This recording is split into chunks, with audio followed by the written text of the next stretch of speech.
कांग्रेस ने बढ़ती महंगाई और गिरते रुपए को लेकर बीजेपी हुकूमत को घेरा है। आईएमएफ के जरिए जीडीपी के अनुमान पर भी गिरावट को लेकर कांग्रेस ने कई सवाल उठाए। कांग्रेस की तर्जुमान सुप्रिया श्रीनेत ने क्या कुछ कहा, आपको सुनवाते हैं।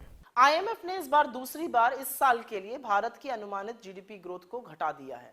7.4 से घटाकर 6.8% पे ले आए हैं, मतलब 0.6% की कटौती। आईएमएफ ने दूसरी बार किया है, वर्ल्ड बैंक ने 4 बार किया है, आरबीआई ने 3 बार किया है, फिच ने किया है, मूडीज ने किया है, एडीबी ने किया, अंकटैड ने किया। तमाम ऐसी एजेंसीज हैं जिन्होंने भारत की जीडीपी ग्रोथ को घटाने का काम किया है अनुमानित। अब इसके क्या मायने हैं? इसका मायना है कि बेरोजगारी बढ़ेगी, निवेश कम होगा, लोगों की आय कम होगी, गुर्बत बढ़ेगी, गरीबी बढ़ेगी, और उस पर से छौंका लगाया हुआ है सरकार ने बड़े कमर तोड़ महंगाई का। लेकिन सरकार के प्रवक्ताओं की, सरकार के नुमाइंदों की तो सुनिए, तो वो बिना पलक झपकाए कहते हैं कि जी हम तो फास्टेस्ट ग्रोइंग इकोनॉमी है। इससे ज्यादा भ्रमित करने वाली बात दूसरी कोई नहीं है। आप $3 ट्रिलियन की इकोनॉमी 6% पे ग्रो करेंगे, चीन $18 ट्रिलियन की इकोनॉमी 4.5% पे ग्रो करेगा, और अमेरिका $21 ट्रिलियन की इकोनॉमी 1% पे ग्रोथ करेगा। तो अनुमान लगा लीजिए किसकी ग्रोथ ज्यादा होगी। पहली बात तो ये हो गई। दूसरी बात हो गई कि सरकार के सामने समस्याएं क्या है। सबसे बड़ी समस्या यह है कि सरकार ने आंखों पर पट्टी बांध ली है और सरकार डिनायल में है। दूसरी समस्या है गिरती हुई ग्रोथ। तीसरी समस्या है कमर तोड़ महंगाई। आज भी अगर सरकार चाहे तो पेट्रोल डीजल के दाम घटा दे, सेस खत्म कर दे। चौथी समस्या है टूटता हुआ रुपया, सरकार को कोई चिंता ही नहीं है अब। और पांचवी समस्या है करंट अकाउंट डेफिसिट, जो लगभग 3.4% इस साल का हो सकता है। सबसे बड़ी बात लेकिन इसमें यह, सरकार कहती है जी हम क्या करें, ये सब तो वैश्विक कारणों से हो रहा है। तो अगर वैश्विक कारण ही थे तो 2013 में क्या हम हाथ पे हाथ धरे बैठे रहते, या 2008 में हम हाथ खड़े कर चुके होते? आपका काम है वैश्विक कारण और घरेलू समस्याओं का समाधान करिए, और रुपए को मजबूत करिए, महंगाई को कम करिए, अर्थव्यवस्था को सुचारू रूप से चलाइए। उसको छोड़कर बाकी सारे काम करेंगे। वित्त मंत्री तो सफेद सपाट झूठ बोलती हैं। अमेरिका में जाकर उन्होंने आज बोल दिया हमने तो जी खाद के दाम बढ़ाए नहीं है। डीएपी का दाम 1200 से 1300 हुआ है, यूरिया की बोरी 50 किलो की घटकर 45 की हो गई है। तो इस तरह के झूठ बोलकर अर्थव्यवस्था नहीं संभल सकती है, थोड़ा दिमाग लगाइए। बीजेपी के सांसद प्रवेश वर्मा और बीजेपी के विधायक नंदकिशोर गुर्जर के मुतनाज़ा बयानों को लेकर अभी भी बयानबाजी जारी है। इस बीच दिल्ली पुलिस के रवैये पर भी सवाल उठ रहे हैं। तो वहीं ऑल इंडिया मजलिस इत्तेहादुल मुस्लिमीन के दिल्ली सदर ने अब इस मामले को लेकर एफआईआर दर्ज करवाई है और साथ ही दिल्ली पुलिस से कई सवाल पूछे हैं। क्या कुछ कहा, आपको सुनवाते हैं। हिंदू परिषद ने दिल्ली में सुंदर नगरी में जो विराट हिंदू सभा करके मुसलमानों के खिलाफ नरसंहार के लिए जो कॉल दी, उसके खिलाफ आज दिल्ली मजलिस ने थाना जीटीबी इंक्लेव में आकर एफआईआर दर्ज कराई और इस बात की मांग की कि आखिर दिल्ली सरकार में सत्ताधारी पार्टी बीजेपी के एक सांसद खुलेआम मुसलमानों के संपूर्ण बहिष्कार की बात करता है, और एक बीजेपी का एमएलए खुलेआम इस बात को कहता है कि मुसलमानों के खिलाफ अगर 25 से 50 हज़ार लोगों की भी ज़रूरत पड़ेगी तो मैं लोनी से लेकर आऊँगा, आप योजना बनाइए।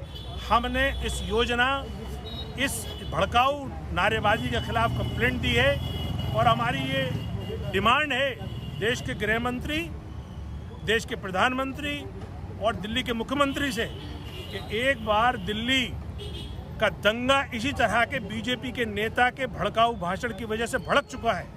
54 दिल्ली वासियों ने जाने दी, हजारों लोगों के रोजगार उजड़े, दुकानें उजड़ी, और आज भी हजारों लोग जेलों में बंद हैं।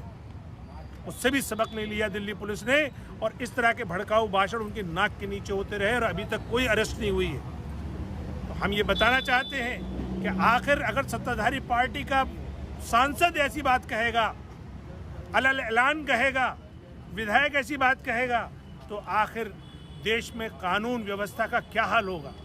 दूसरी तरफ संत जो अपने आप को संत कहते हैं, वो इस तरह के डिमांड कर रहे हैं कि हथियार रखिए, नाजायज हथियार रखिए। वो ये डिमांड कर रहे हैं कि इनकी गर्दन काट दीजिए, हाथ काट दीजिए। तो ये नरसंहार की पूरी तैयारी है।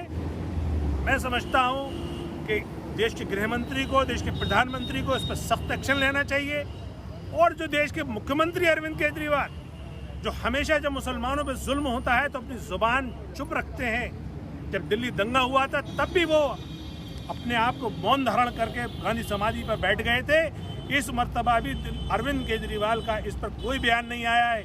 समाजवादी पार्टी के बानी मुलायम सिंह यादव के इंतकाल के बाद सीफई पहुंचने वालों का सिलसिला अभी भी जारी है। लोग सीफई पहुंचकर खिराज अकीदत पेश कर रहे हैं। इस बीच बिहार के चीफ मिनिस्टर नीतीश कुमार भी सीफई पहुंचे, अखिलेश यादव से मुलाकात की और मुलायम सिंह यादव को खिराज अकीदत पेश की।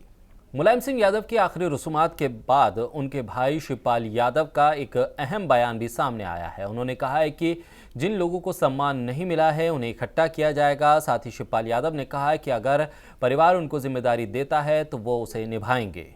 देखिए, हर मोर्चे पर, हर मौके पर मैंने नेताजी की जो भी डिसीजन लिया, जो भी लिया, नेताजी के पूछ करके ही, नेताजी के आदेश से ही मैंने अभी तक फैसले लिए हैं। हम लोग लगातार कवरेज कर रहे हैं सर। लोग चाहते हैं कि सब कुछ ठीक हो जाए पहले जैसा, तो क्या एक कोशिश होगी फिर से? अभी ये वक्त नहीं है, अभी वक्त नहीं है। ये जब वक्त आएगा तब देखा जाएगा। अभी में तो आप पढ़े हैं, एक संरक्षक की भूमिका आप निभाएंगे क्या? देखिए, जो जिम्मेदारी मिलेगी उसे निभाएंगे। और वैसे तो अगर जिम्मेदारी नहीं भी मिलती है तब भी जो हमारे साथ जुड़े हैं, जितने लोग भी हमारे पास जुड़े हैं, जिनको सम्मान नहीं मिल रहा है, जिन्हें कोई पूछ नहीं रहा है, उनको सबको हम इकट्ठा करके और उनकी राय से पूरे हमारा दल भी है, अभी प्रगतिशील समाजवादी पार्टी हमारा दल भी है, तो सबकी बातें सुनकर के, और अभी से क्या, अभी तो कुछ फैसले लेने का समय नहीं है।